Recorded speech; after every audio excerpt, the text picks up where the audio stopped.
Selamat pagi Sobat Sehat Bethesda. Jumpa kembali bersama saya Dr. Andrea Kartika di Bethesda Talk Show. Pada kesempatan kali ini saya ditemani lagi oleh Dr. Devi Kristiani, spesialis anak konsultan MSC di Rumah Sakit Bethesda.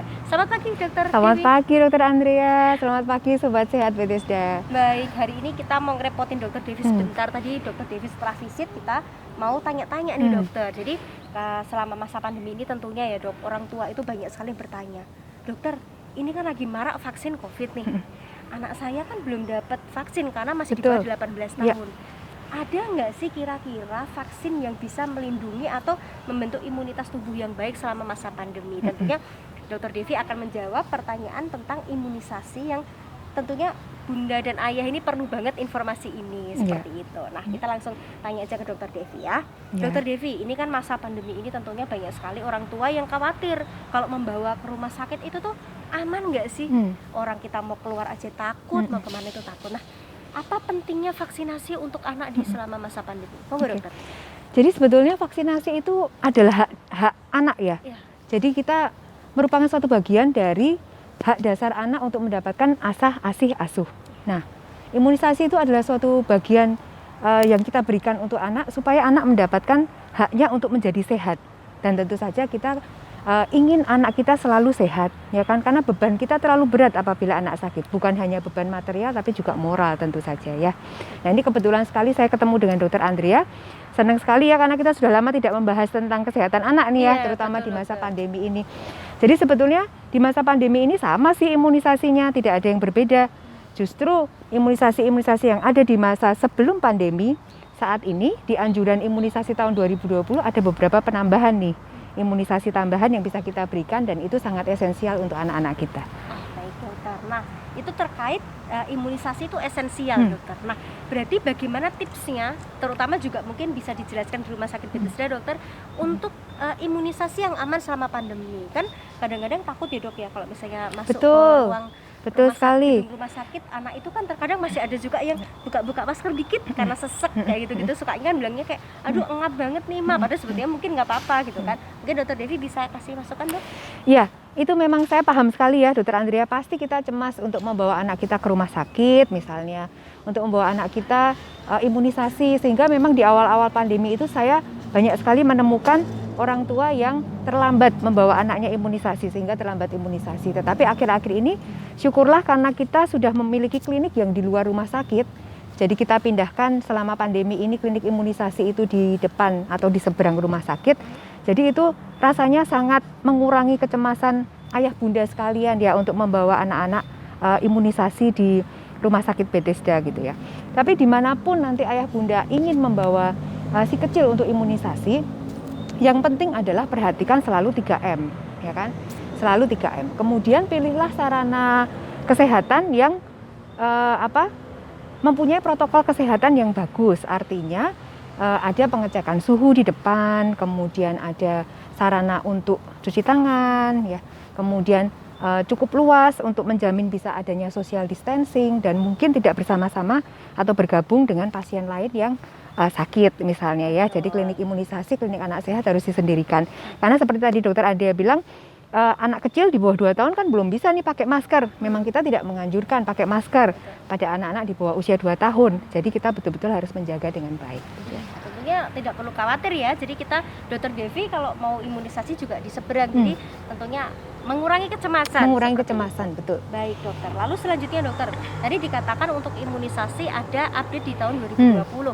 Nah mungkin Dokter Devi bisa jelaskan dokter kepada bunda imunisasi apa aja sih yang sudah diupdate itu, imunisasi apa aja, dan juga satu lagi dokter, selama masa pandemi ini apakah ada imunisasi tambahan yang mungkin bisa ayah bunda berikan kepada si kecil supaya tetap imunnya baik dan sehat, dan mungkin umur berapa bisa diberikan? Dokter. Oke. Jadi memang kita barusan mengeluarkan dari Ikatan Dokter Anak Indonesia mengeluarkan anjuran imunisasi yang terbaru. Untuk imunisasi dasar pada dasarnya hanya sedikit ada perubahan, tetapi pada imunisasi tambahan ada beberapa imunisasi yang baru atau ada imunisasi yang jadwalnya agak sedikit kita rubah ini di tahun 2020. Dengan alasan apa? Dengan alasan bahwa ada penelitian yang menyatakan bahwa kalau kita berikan 1 kali, misalnya seperti imunisasi cacar air yang dulu hanya diberikan 1 kali, sekarang diberikan 2 kali. Kenapa demikian? Karena ternyata kalau kita berikan 1 kali, kekebalannya hanya 80% nih bisa melindungi. Tetapi ketika kita berikan 2 kali, bisa lebih dari 90% melindungi anak-anak kita. Seperti itu contohnya yang perbedaan yang besar itu pada imunisasi cacar air. Kemudian saya sangat menganjurkan nih di masa pandemi ya, kita kalau sakit batuk pilek kan khawatir nih. Kalau anak kita kena batuk pilek, khawatir juga, ya kan? Jadi imunisasi-imunisasi yang berkaitan dengan infeksi saluran napas kalau bisa kita cukupi atau kita berikan kepada anak-anak kita. Misalnya adalah imunisasi IPD ya, atau pneumokokus yang bisa menyebabkan radang paru-paru tuh ya, kalau bisa berikan. IPD ya? IPD. Nah, kapan bisa kita berikan IPD? Sejak usia anak 2 bulan. Nah, bagaimana kalau usia anak sudah lebih dari 2 bulan tetapi belum mendapatkan IPD? Silahkan diberikan, tidak apa-apa. Mintakan kepada dokter anak yang ayah bunda sekalian percaya untuk memberikan imunisasi IPD atau pneumokokus gitu ya. Kemudian juga ada lagi imunisasi flu, Dokter Andrea. Ya, imunisasi flu penting sekali rasanya ini untuk melindungi anak kita dari batuk pilek.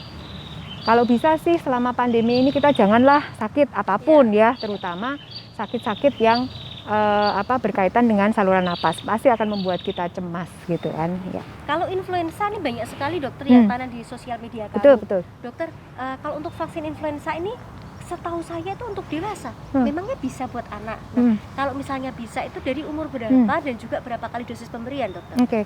Justru Dokter Andrea, imunisasi flu itu menurut anjuran WHO sangat disarankan untuk balita. Jadi untuk anak-anak di atas usia 6 bulan atau di usia 6 bulan sudah bisa kita berikan sampai dengan dewasa. Dan yang usia lanjut pun sangat disarankan untuk mendapatkan imunisasi flu gitu ya. Jadi mulai dari usia 6 bulan sampai lanjut usia. Pun Ya. juga bisa. Iya, terutama pada anak-anak yang berusia 5 tahun ke bawah. Karena sangat rentan menderita batuk pilek. Dan kalau kena batuk pilek mungkin bisa komplikasinya bisa macam-macam ya, seperti radang paru-paru yang kita tidak inginkan, sesak napas dan gitu. Padahal sesederhana sepertinya hanya flu gitu ya. Betul sekali, betul.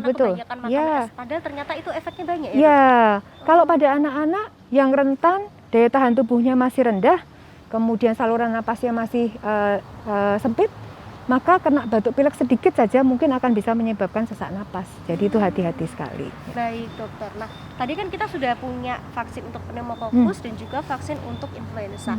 Apakah ada vaksin tambahan lain dokter selain imunisasi dasar ya? Kalau tentunya imunisasi dasar ayah bunda harus sudah melengkapi, hafal ya sudah rasanya hafal ya.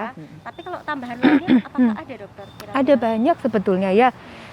Seperti imunisasi untuk mencegah diare rotavirus. Kemudian imunisasi untuk mencegah demam berdarah, imunisasi untuk mencegah kanker serviks pada anak-anak. Jadi itu banyak sekali. Imunisasi untuk mencegah hepatitis dan tipes. Kita kan tahu ya, kita di lingkungan kita masih banyak kuman tipes. Jadi kalau bisa sih kita melengkapi imunisasi anak-anak kita. Sering saya ditanya tuh, kok imunisasi banyak banget sih gitu ya. Disuntiknya jadi berkali-kali anak saya gitu. Kenapa? Ya karena kalau kita mau mencegah, namanya mencegah itu kan lebih banyak, tentu saja akan lebih baik kan begitu. Dan imunisasi itu adalah suatu investasi buat anak-anak kita nih. Untuk sampai dia dewasa nanti, dia akan sehat, tidak sering sakit, dan tumbuh kembangnya tentu akan lebih baik. Nah, dokter. Jadi memang selain dari gaya hidup yang baik dan juga untuk imunisasi itu juga sangat penting. Betul. Jadi pesan Dokter Devi tadi harus melengkapi imunisasi dan jangan takut, datanglah ke rumah sakit yang mempunyai protokol kesehatan yang baik. Jadi tadi saya ulangi ya dokter ya, ini kan kita sebagai misalnya kita punya buah hati gitu kan, berarti kita harus melengkapi imunisasi dasar. Setelah itu kita harus kalau bisa ya kita harus pertimbangkan imunisasi tambahan. Nah, tadi ada pneumokokus, habis itu mungkin tadi ada vaksin influenza dan juga vaksin-vaksin lain. Nah, tentunya kalau di Rumah Sakit BTC sendiri apakah bisa dokter kita mendapatkan vaksin itu? Ya, vaksin itu karena memang sekarang itu sangat mudah ya di Yogyakarta untuk mendapatkan. Jadi saya rasa semua vaksin bisa kita dapatkan di sini gitu. Bisa didapatkan. Iya. Baik, karena ini kaitannya masih dengan pandemi ya dokter, walaupun topik kita imunisasi, tapi saya mau nyerempet dikit nih dokter. Nah ini kan untuk vaksinasi COVID untuk anak kan memang sedang dikembangkan dokter, memang baru ada penelitian yang sedang mau melihat efeknya pada anak. Nah sebetulnya ada nggak sih dok mungkin tips-tips lain selain imunisasi yang bisa diberikan ayah bunda kepada anak untuk menjaga imun? Karena kita tahu dokter, saya juga punya adik sepupu saya itu kalau belajar daring itu dok, dari pagi sampai siang sekali, ya. Itu terkadang anak-anak juga setelah itu mereka mau keluar rumah juga susah. Karena kalau mau keluar rumah, aduh yang lain-lain pada ini nih rumah-rumahnya rapat-rapat nih, jadi nggak berani nih kalau mau pergi. Nah, mungkin dokter Devi bisa memberikan solusi mungkin seperti apa dok yang bisa dilakukan ayah bunda dok? Ya, jadi kalau kita mau bicara tentang menjaga imunitas anak itu ada menjaga imunitas yang tidak spesifik ya kan, dan ada yang spesifik nih. Kalau yang tidak spesifik berarti kita harus memberikan tadi ya gizi yang cukup, ASI eksklusif kalau itu bisa. Kemudian kita harus memberikan makanan yang bergizi, menjaga tumbuh kembangnya tetap baik ya. Nah kalau kita bicara bagaimana caranya untuk memberikan imunisasi yang spesifik terhadap penyakit tertentu, tentu saja kita bicara imunisasi nih, ya kan. Jadi ada juga ayah bunda yang bertanya nih, saya udah berikan ASI eksklusif, saya udah jaga anak saya sebersih mungkin, saya udah berikan makanan sesehat mungkin, kenapa sih mesti diimunisasi? Iya, karena imunisasi itu dia menjaga terhadap kuman spesifik. Kalau yang tadi ya gizi, ASI itu terhadap kesehatan secara umum, tidak spesifik dia. Tapi kalau kita mau spesifik seperti tadi misalnya COVID ya, ya tentu saja kita harus memberikan imunisasi COVID. Baik. Nah ini menarik dokter, dari pernyataan ini masih banyak dokter yang bertanya kayak gini, dokter, corona itu kan virus, influenza itu kan virus, hepatitis itu juga virus. Kenapa kok ini tidak dijadikan satu aja sama-sama virus? Itu pasti masih ada pertanyaan seperti imunisasinya itu. Maksudnya ya? Imunisasinya, iya. Kenapa kok tidak dijadikan satu padahal sama-sama virus? Ini menarik tadi dokter Devi menjelaskan memang itu imunitas yang spesifik. Mungkin bisa dijelaskan lagi dokter, padahal sama-sama virus. Nanti bakteri sama-sama bakteri, kenapa harus berbeda-beda? Oh dokter. Karena bakterinya berbeda, sifatnya pun berbeda, dan vaksinnya kadang-kadang berbeda. Jadi kita tahu bahwa untuk menciptakan suatu vaksin itu butuh jalan yang panjang kan begitu. Dan masing-masing vaksin walaupun itu sama-sama bakteri mungkin sifatnya berbeda. Jadi memang harus kita sendirikan. Namun ada beberapa memang imunisasi yang bisa kita jadikan satu. Jadi untuk mengurangi suntikan, untuk mengurangi anak itu datang ke fasilitas kesehatan, ada beberapa yang bisa kita jadikan satu. Nah tetapi untuk beberapa imunisasi nih seperti tadi ya COVID yang lain itu belum bisa kita jadikan satu vaksinnya gitu. Baik, jadi memang ada kekebalan spesifik. Ya. Jadi kita tidak boleh, dokter besok misalnya nih sudah ada vaksin COVID untuk anak, kan dulu saya sudah pernah memvaksinkan ASA influenza kan. Jadi nggak usah COVID gitu ya? Nggak bisa. Iya, iya. Karena memang pasangannya satu tidak boleh dengan pasangan yang lain seperti itu. Baik dokter Devi, mungkin ini sebagai penutup mungkin dokter Devi bisa memberikan nasihat atau pesan-pesan kepada ayah bunda atau kepada sobat Sehat Bethesda yang punya kerabat atau saudara anak, mungkin dokter bisa berikan. Ya, jadi ayah bunda saya ingin sharing ya. Jadi imunisasi tolong jangan terlambat, jangan takut pergi ke fasilitas kesehatan untuk memberikan anak-anak kita imunisasi, karena bagaimanapun juga kita ingin sakit apapun di masa pandemi ini repot dokter Andrea, ya kan? Jadi jangan sampai anak-anak kita sakit, jangan sampai kita sakit. Bagaimana caranya? Ya kita berikan perlindungan yang sebesar-besarnya kepada anak kita. Perlindungan tadi yang tidak spesifik seperti memberikan gizi yang baik, tetapi perlindungan spesifik jangan dilupakan untuk memberikan imunisasi selengkap mungkin pada anak-anak kita. Baik dokter, nah ini juga kebetulan Rumah Sakit Bethesda sudah ada fasilitas yang di luar rumah sakit yang juga aman dan menerapkan protokol kesehatan yang baik. Khusus imunisasi dan anak sehat. Karena anak sehat ya. Jadi silahkan datang ke Rumah Sakit Bethesda, kita bisa memberikan perlindungan yang maksimal kepada buah hati ayah dan bunda. Baik dokter Devi, terima kasih banyak atas kesempatan pada hari ini dokter. Kita mendapatkan banyak ilmu pengetahuan, mengupdate ilmu pengetahuan kita mengenai imunisasi pada anak di masa pandemi. Sobat Sehat Bethesda, jangan lupa follow sosial media kami dan nantikan informasi kami selanjutnya di Bethesda Talk Show berikutnya, tentunya dengan topik yang tidak kalah menarik. Akhir kata, saya Dr. Andrea Kartika. Saya Dr. Devi. Kami pamit undur diri, sampai jumpa di episode selanjutnya. See ya!